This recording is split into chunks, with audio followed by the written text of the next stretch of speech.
हरिओम। शिक्षक और गुरु में एक मूलभूत अंतर होता है। शिक्षक हमेशा अपने शिष्य को नीचे से अ ब स से शिक्षा देता है। वो नीचे से ऊपर की तरफ उसकी गति करता है, लेकिन गुरु सबसे पहले ऊपर का ज्ञान देता है। हमारी भारतीय परंपरा में जितने भी शास्त्र हुए हैं, उन सभी शास्त्रों में सबसे पहले एकदम आत्मा का ज्ञान दिया गया है। टॉप का जो नॉलेज है वो सबसे पहले दे दिया जाता है। उसके बाद उसकी और गहराई की जाती है, डिटेलिंग की जाती है, लेकिन डिटेलिंग बाद में होती है। चाहे वो उपनिषद हो, महर्षि पतंजलि का योग सूत्र हो, ब्रह्म सूत्र हो, वेदांत के शास्त्र हो, अष्टावक्र गीता हो, या गीता ही क्यों ना हो। आज हम बात कर रहे हैं गीता की। गीता, श्रीमद् भगवद गीता। जब महाभारत का युद्ध खड़ा है अर्जुन के सामने, तो अर्जुन मोहित हो गए हैं। मोहित हो गए हैं अपने वालों को देखकर। सब अपने घर वाले ही तो हैं, गुरुजन हैं, और एक परिवार के सब लोग सामने खड़े हैं। जब मोह पैदा होता है तो मोह के कारण से दुख पैदा होता है। मोह हमेशा हमें दुख की तरफ ही लेकर जाता है। ऐसा हो नहीं सकता कि मोह आनंद की तरफ ले जाए। लगता है कि मोह से बहुत सुख मिलता है, लेकिन एंड रिजल्ट दुख होता है। अर्जुन को भी दुख हो गया, और पहले अध्याय में अर्जुन अपनी जो स्थिति है भगवान को बताने लगे कि अब मेरी ये स्थिति है। तो भगवान ने जब देखा, गुरु जब देखते हैं कि शिष्य पूरी तरह से तैयार है ज्ञान लेने के लिए, तब गुरु ज्ञान देते हैं। यूं ही ज्ञान नहीं देते। यूं तो अर्जुन न जाने कब से भगवान श्री कृष्ण के साथ थे, लेकिन कभी ज्ञान नहीं दिया, क्योंकि शिष्य के भाव में उससे पहले अर्जुन कभी आए ही नहीं थे। जब भगवान को ये लगा कि अब ये पूरी तरह से समर्पित हो गया है, श्रद्धा के साथ पूरी तरह से अपने घुटनों को टेक कर, मोहित होकर दुख की अवस्था में, और पूछ रहा है कि क्या करूं, अब भगवान दूसरे अध्याय में अर्जुन को गीता का ज्ञान देते हैं। सबसे पहले ऊंचा ज्ञान, सांख्य योग का ज्ञान या ज्ञान योग का मार्ग अर्जुन को बताते हैं। अभी अर्जुन मोहित है, दुखी है, परेशान है, हताश है, और एकदम ऊंचा ज्ञान, एकदम आत्मा की स्थिति। आत्मा की स्थिति का वर्णन भगवान करते हुए वहां पर आत्मा की अलग अलग क्वालिटीज को बता रहे हैं। वो बता रहे हैं कि तू कौन है। वो बताना चाह रहे हैं कि तू ये शरीर नहीं है। जब तू ये शरीर ही नहीं है, तो इसके मरने का गम कैसा, शोक कैसा। ना तू ये शरीर है, ना ये सामने वाले ये शरीर है। हम सब तो आत्म तत्व है, और ये जो आत्मा है ये अनादि है। बहुत अनादि काल से यही आत्मा चली आ रही है। इसलिए हे अर्जुन, तेरे और मेरे न जाने कितने जन्म हुए हैं, तू नहीं जानता, मैं जानता हूं। शरीर जन्म लिया और मौत को प्राप्त हुआ, फिर जन्म लिया, फिर मौत को प्राप्त हुआ। न जाने ऐसे कितनी योनियां हमारी चलती चली जाती हैं, लेकिन उसके बीच में एक ऐसी चीज है जिसको आत्मा कहते हैं, चेतना कहते हैं, कॉन्शियसनेस, जिसमें रत्ती भर भी बदलाव आता ही नहीं। जन्म के समय भी वो जू की त्यों खड़ी होती है, और मौत के समय भी वो जू की त्यों खड़ी होती है। भारी से भारी दुख हो, कष्ट हो, सुख हो, कुछ भी घट रहा हो जीवन में, आत्मा पर कोई असर तिनके मात्र भी होता ही नहीं है। और हम ये शरीर, ये मन, और मन के विचार, उसके ख्याल, ये बुद्धि, अहंकार में मैं, मेरा और मेरे वाले, इसमें जो पूरा जीवन जिया जाता है ये हम है ही नहीं।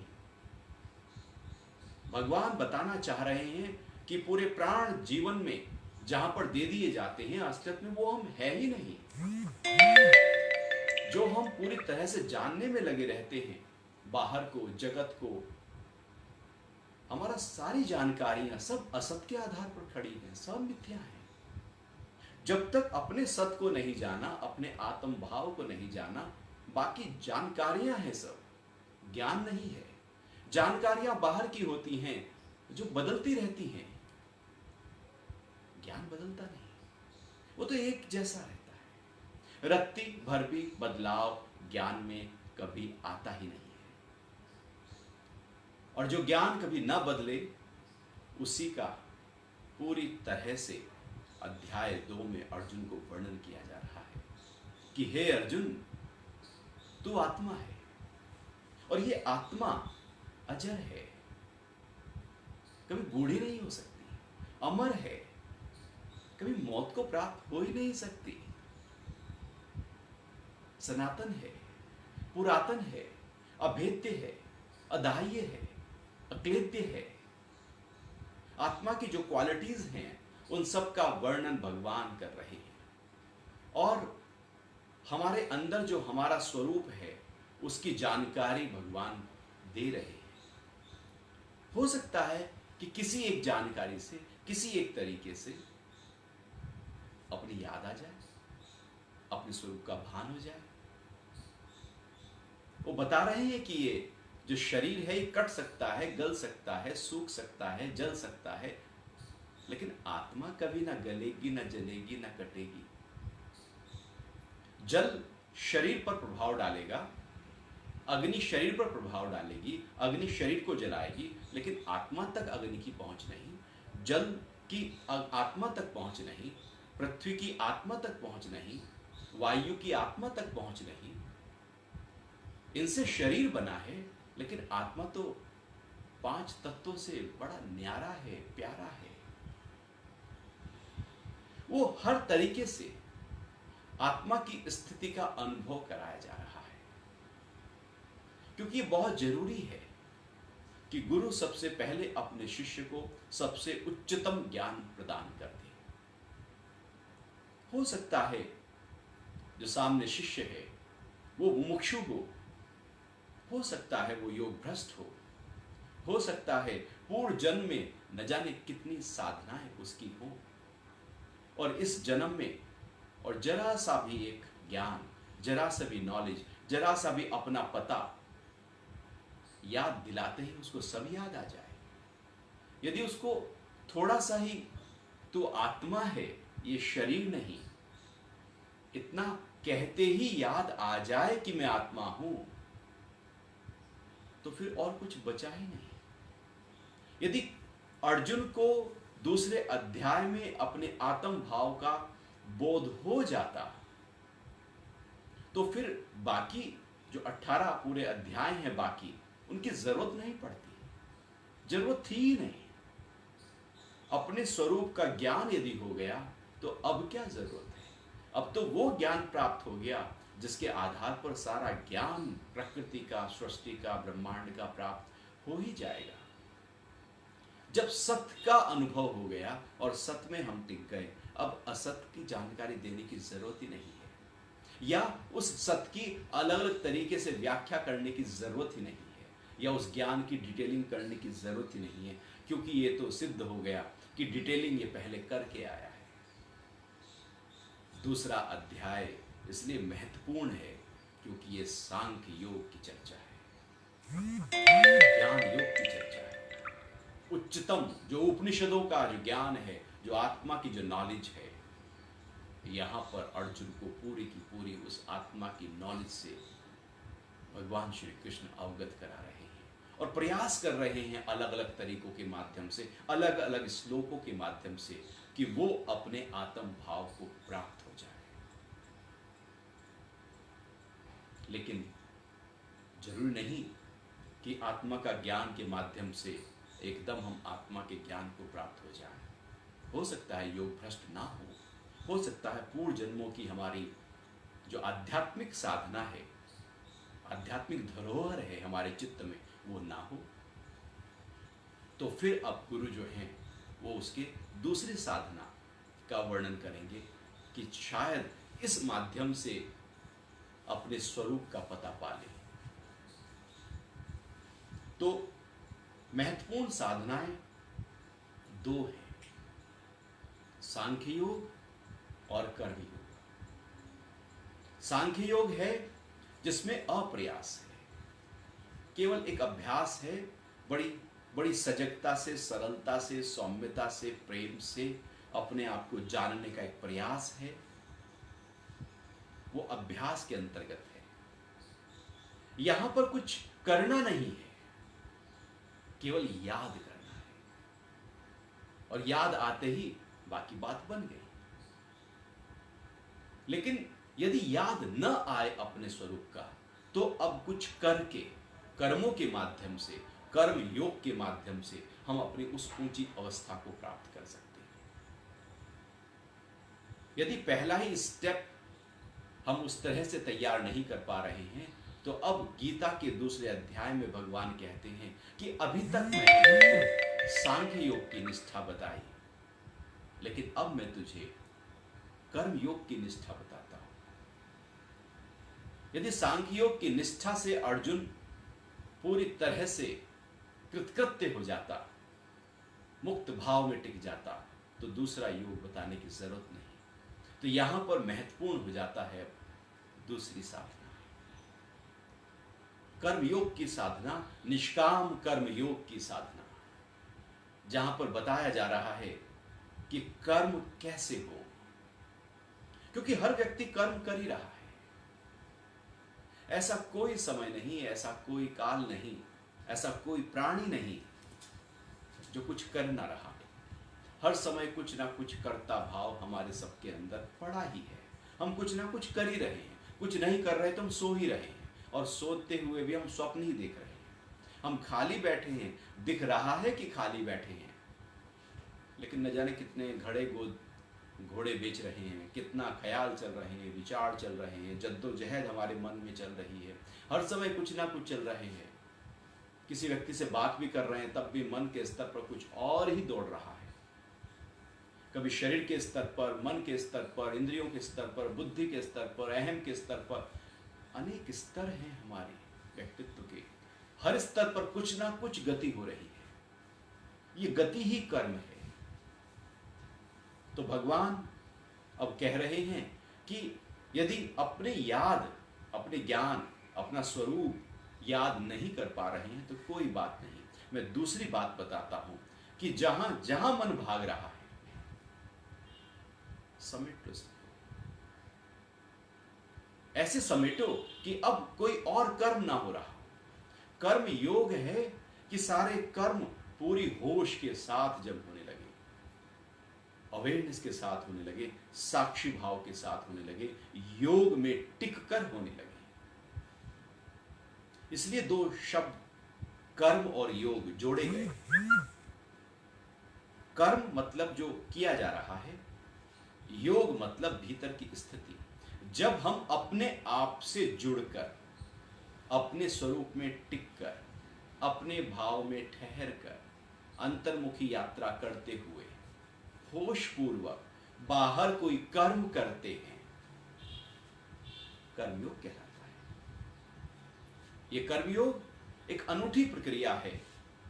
भगवान कह रहे हैं कि कर्मयोग जब आप करना शुरू करेंगे, तो इसके बीज का नाश नहीं हो सकता। थोड़ा सा भी कर्मयोग बहुत फल देने वाला होता है, क्योंकि ये निष्काम कर्मयोग है। और यदि हम देखें, हम तो पूरा जीवन सकाम में ही लगे रहते हैं। सारी जद्दोजहद सकाम की तो है हमारी। हम अपने को ही बस महत्वपूर्ण बनाने में लगे हैं, धनी बनाने में लगे हैं।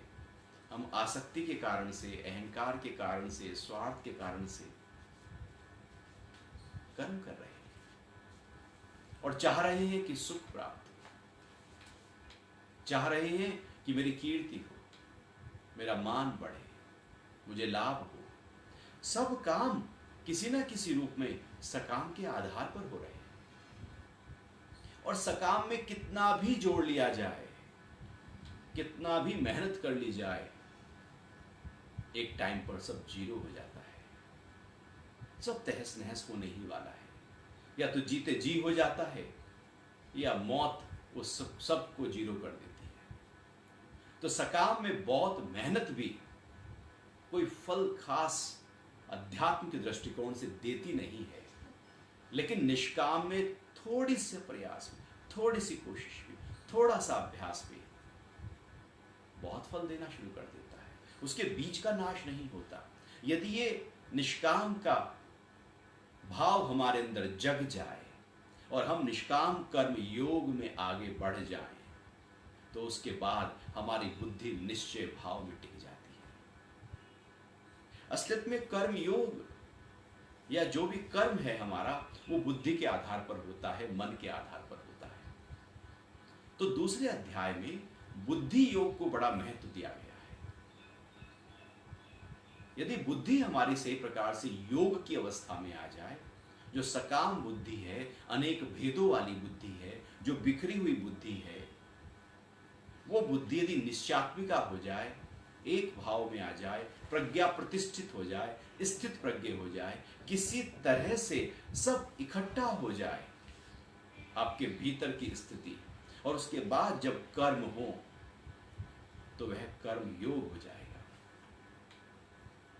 निष्काम अर्थात पूरी तरह से स्वार्थ रहित स्थिति और उस समय किए गए कर्म। जब हम अपने स्वरूप में टिके होते हैं और उस समय जो भी कर्म किए जाते हैं वो सब निष्काम होते हैं, या परमार्थ के भाव में किए गए सारे कर्म निष्काम होने लगते हैं। और ये निष्काम कर्म योग ही हमें हमारे स्वरूप तक पहुंचा देगा। क्यों पहुंचा देगा? क्योंकि जो हम कर्म करते हैं, यदि कर्म योग से नहीं करेंगे तो हर कर्म फल देगा, हर कर्म बांध लेगा। हम सारे कर्म सुख और सुख, कीर्ति, लाभ, मान, फैलाव के लिए तो करते हैं। मेरे नाम को, अपने नाम को ऊंचा करने के लिए तो करते हैं।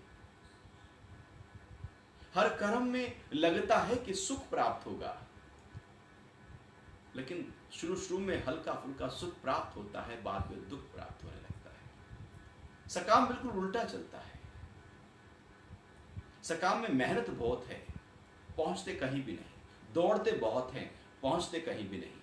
वहीं से शुरू करते हैं, वहीं पर खत्म करते हैं। पूरा जीवन एक रेत का ढेर होता है। यही भगवान यहां कहना चाह रहे हैं कि सकाम बुद्धि जो है वो अनेक भेदों वाली, बिखरी हुई, अस्थिर, अविवेकी जनों की होती है, जो कहीं पहुंचाती नहीं है। लेकिन निष्काम के भाव में जब हम टिकते हैं तो वास्तविकता में अब जो कर्म होते हैं वो कर्म ही हमें मुक्ति की ओर ले जाते हैं। क्योंकि कर्म यदि सकाम के हैं तो फल देंगे। फल अच्छा होगा, बुरा होगा। ऐसा हो नहीं सकता कि कर्म हो और फल ना हो। हाँ, हो सकता है कि आप शरीर से ना कर रहे हो, मन से कर रहे हो, फल तब भी आएगा। बुद्धि से, अहंकार से कर रहे हो, फल तब भी आएगा। फल तो यदि कर्म हुआ किसी भी स्तर पर तो जरूर आएगा। कर्मों के फल प्रकट होते हैं और वही फल हमें बांध लेते हैं, और उसको फल को भोगने के लिए फिर हम उनको भोगते रहते हैं, या एक नया जन्म मिलता है। ये जन्म और मरण की प्रक्रिया निरंतर चलती ही रहती है, और कर्म यही करता है, वो लगातार हमको फंसाए रखता है, बंधाए रखता है, दुखी सुखी करता रहता है, और एक नया जन्म देता है। फिर उस जन्म में हम सब कर्म करते हैं, फिर फल इकट्ठे होते हैं, चित्त में इकट्ठे हो जाते हैं सारे फल, कुछ भोग लिए जाते हैं प्रारब्ध से, और फिर नया जन्म हो जाता है। ये सिलसिला चलता रहता है। कर्म फल सिलसिले को जारी रखता है। इस सिलसिले को तोड़ने के लिए कर्म योग है। निष्काम कर्म, ये जो लगातार न जाने कितने जन्मों से कर्म और उसका फल, और कर्म उसका फल, और फल में फिर कर्म और फिर उसका फल, ये सिलसिला, ये प्रवाह, ये धारा जो कर्मों की बह रही है, उसको तोड़ने के लिए भगवान दूसरा उपाय बता रहे हैं, निष्काम कर्म योग। या तो पहली स्थिति में आ जाओ या दूसरी में आ जाओ, और यदि ये दोनों को साथ साथ लेकर चलो तो बहुत ही शीघ्रता से हम अपने स्वरूप में टिकने लगते हैं। असलियत में बुद्धि योग महत्वपूर्ण है कर्म योग में। स्थिर हुई बुद्धि बड़ी महत्वपूर्ण है, क्योंकि बुद्धि में अस्थिरता कर्मों में सकाम पैदा करती है, और हमारे अंदर बुद्धि में अस्थिरता बहुत है, संशय बहुत ज्यादा है, संशयात्मिका बुद्धि खड़ी है। करूं न करूं, खाऊं न खाऊं, जाऊं न जाऊं। तो इस तरह से हर कर्म में एक संशय पड़ा है, मन में पास्ट और फ्यूचर पड़ा है, अहंकार में मैं मेरा मेरे वाले पड़े हैं, और चित्त में वासनाएं पड़ी हैं, वो भी फूट रही हैं। तो अंदर से पूरी एक हलचल, एक कोलाहल लगातार होती है, और फिर हम कर्म करते हैं। सब कुछ हिल रहा है, कर्म कर रहे हैं तो फल आएगा। बुद्धि योग है, अंदर सब कुछ जो हिल रहा है सबको इकट्ठा करना है। अब बुद्धि में निश्चय आ जाए और मन भी पूरी तरह से एकाग्र हो जाए, इंद्रियां भी वहीं टिक जाएं, अब आपसे जो कर्म होंगे वो निष्काम होंगे। और निष्काम कर्म का फल नहीं होता। फल तब होता है जब आसक्ति और अहंकार जुड़ा होता है, स्वार्थ जुड़ा होता है। जो कुछ भी कर्म करो, अच्छे से अच्छा भलाई का कर्म भी कर लो, और उसमें कुछ चाहना है, कुछ चाहिए, कुछ बदले का भाव है कि मुझे कोई थैंक्स ही कर दे, तो फल आ गया, सकाम हो गया। कि मैंने दान दिया और लोग मुझे जाने समझे, मेरा नाम हो, सकाम है। हमने ज्ञान भी दिया और ये पक्का हो कि लोग मुझे वाह वाह करें कि वाह कितना जानते हैं, सकाम है। निष्काम नहीं है। निष्काम में बदले का भाव नहीं है, जहां रत्ती भर भी कुछ वापस चाहिए, सकाम घट रहा है, फल आएगा, बांधेंगे। फल अच्छा हो या बुरा, हाँ अच्छे कर्म किए तो अच्छा फल आ जाएगा, बुरे कर्म बुरा फल देंगे। अब हथकड़ी सोने की हो या लोहे की हो, कहलाएगी तो हथकड़ी। सुख सुविधाएं फल के रूप में प्रकट हो रही हो या दुख प्रकट हो रहे हो, प्रकट तो हो रहे हैं, भोगना तो पड़ेगा। निष्काम कर्म योग पूरी तरह से इस चेन को तोड़ने की प्रक्रिया है, ढा देने की प्रक्रिया है। अभी तक जो चल रहा है चित्त की सफाई की प्रक्रिया है निष्काम कर्म योग। निष्काम कर्म योग में हम अपनी बुद्धि को स्थिर करते हैं, एकाग्र करते हैं, ठहराते हैं। और जब बुद्धि स्थिर होती है, एकाग्र होती है, एकदम समभाव में खड़ी हो जाती है, तब भीतर योग प्रकट हो जाता है। इसलिए समत्वम योग उच्चते और योगः कर्म सुकौशलम, योग की जो दो मुख्य परिभाषाएं गीता में वर्णित हैं वो चैप्टर 2 में ही है, और कर्म योग का वर्णन जहां से शुरू किया था भगवान ने वहीं पर आती है। अर्थात जब समभाव हमारे अंदर प्रकट हो जाए, समता का भाव, हर जगह बस सम दृष्टि, सिद्धि हो या असिद्धि हो, लाभ हो या हानि हो, जय हो या पराजय हो, मान हो या अपमान हो, सुख हो या दुख हो, मैं सम। परिस्थितियां आएंगी जाएंगी, बदलेंगी, ऊंच नीच होगा, सब होगा, मैं सम। मेरी समता बिल्कुल नहीं हिल रही है, मैंने उसको रत्ती भर भी हिलाया ही नहीं है, मैं ठहरा हुआ हूं। बाहर हिले, मैं नहीं हिलूंगा। मैं कठपुतली थोड़ी हूं कि कोई भी मुझे हिला दे, कोई भी जरा सा मेरी कीर्ति करे और मेरी ऊंची ऊंची बातें करे और मैं एकदम हिल जाऊं, मेरे अंदर कुछ होने लगे, मैं एकदम लगे कि पता नहीं क्या हूं, मैं बड़ी चीज हूं। तो इसका मतलब है कि उसने दो शब्द दिए और मुझे हिला दिया, या वो कुछ बुराई करे, निंदा करे, कुछ उल्टे सीधे शब्द बोले, गाली दे और मैं हिल जाऊं और निराश हो जाऊं। तो इसका मतलब है कि उसने मुझे हिला दिया। तो दूसरे के हाथ में मैंने अपनी डोर दी हुई है, दूसरे ही व्यक्ति मेरी कीर्ति करके मुझे ऊंचा या अपकीर्ति करके नीचा कर रहे हैं।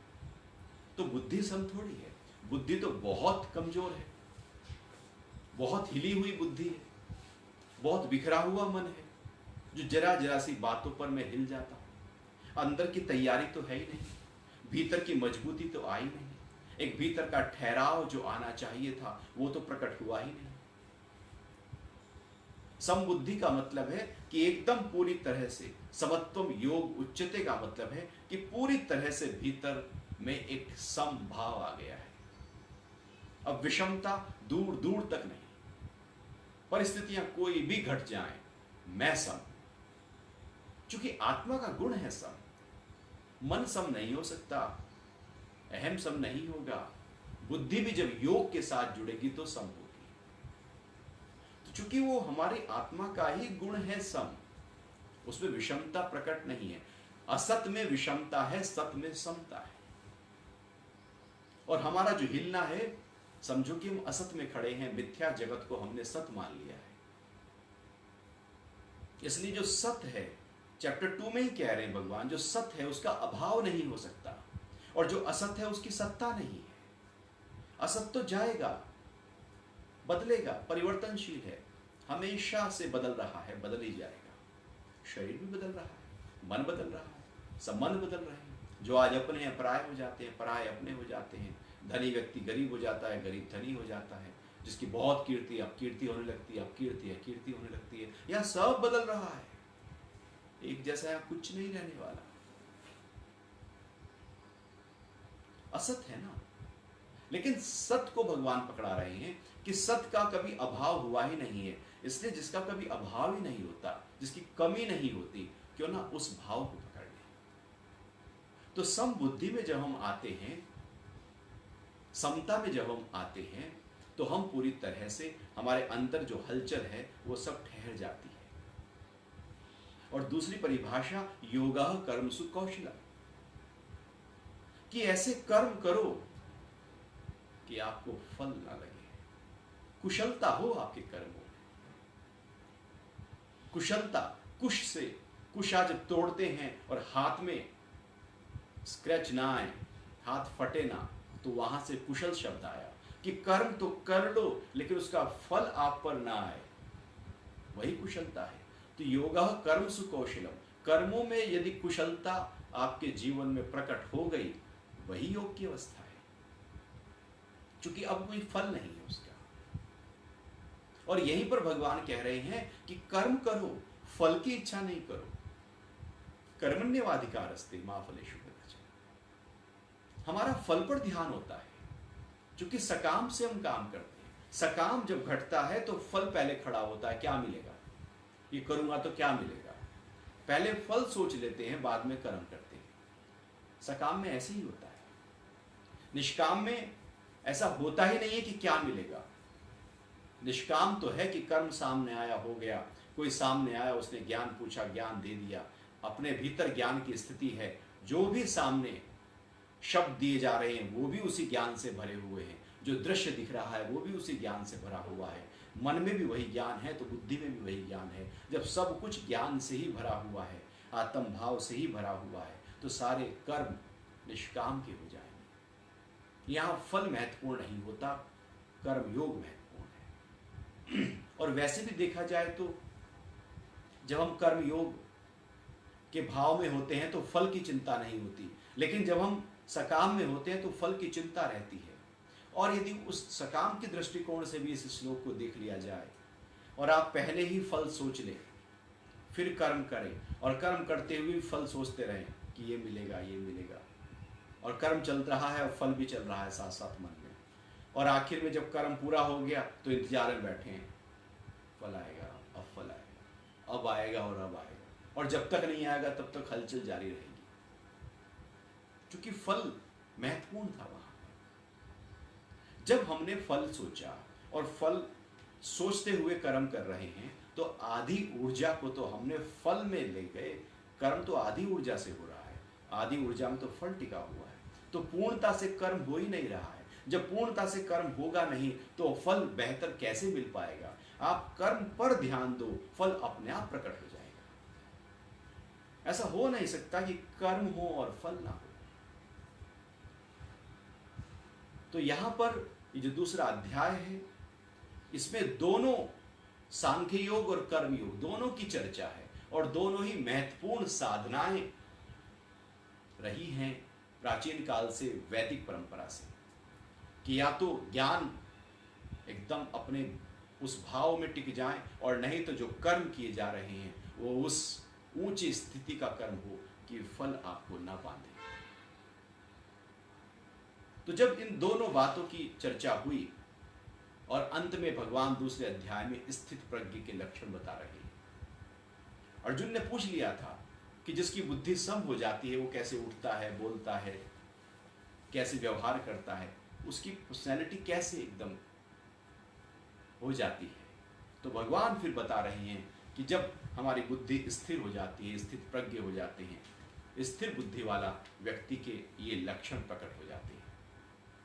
तो अर्जुन को इस तरह से दो साधनाओं का ज्ञान दिया, और जब दो साधनाओं का ज्ञान दे दिया तो अर्जुन की बुद्धि फिर एकदम विचलित हो गई कि मैं इस साधना में जाऊं या उस साधना में जाऊं। और तीसरे अध्याय में ओपनिंग सेंटेंस ही अर्जुन ये बोलता है कि ये भगवान ये करूं या ये करूं, मेरी बुद्धि तो भ्रमित कर रहे हो। बड़ा ही इंटरेस्टिंग है दूसरा अध्याय, आप जरूर इसका अध्ययन करें, इसका मनन करें, इसका चिंतन करें, इसको स्वाध्याय करें और अपने अंदर इसको खोलने की कोशिश करें। हो सकता है कि आप योग भ्रष्ट हों और न जाने कितने जन्मों के संस्कार जो अध्यात्म के थे आपके चित्त में आज भी पड़े हों, और केवल अपनी आत्मा को याद करके आप उस भाव में टिक जाएं जो सबसे ऊंची स्थिति है, जिसको कबीर बोलते हैं, जो बिछुड़े हैं प्यारे से, भटकते दर बदर फिरते, हमारा यार है हम में, हमन को होशियारी क्या। जब भीतर टिक गए तो बात बन गई, नहीं तो बिछुड़े हैं, अब भटक रहे हैं, दर बदर भटक रहे हैं। ये पहली स्थिति प्राप्त होती है स्वाध्याय से, चिंतन से, मनन से, और नहीं तो साथ साथ फिर हम दूसरे जो कर्म योग की अवस्था है उस पे हम अपने आप को लेकर चलते हैं। हरि ओम।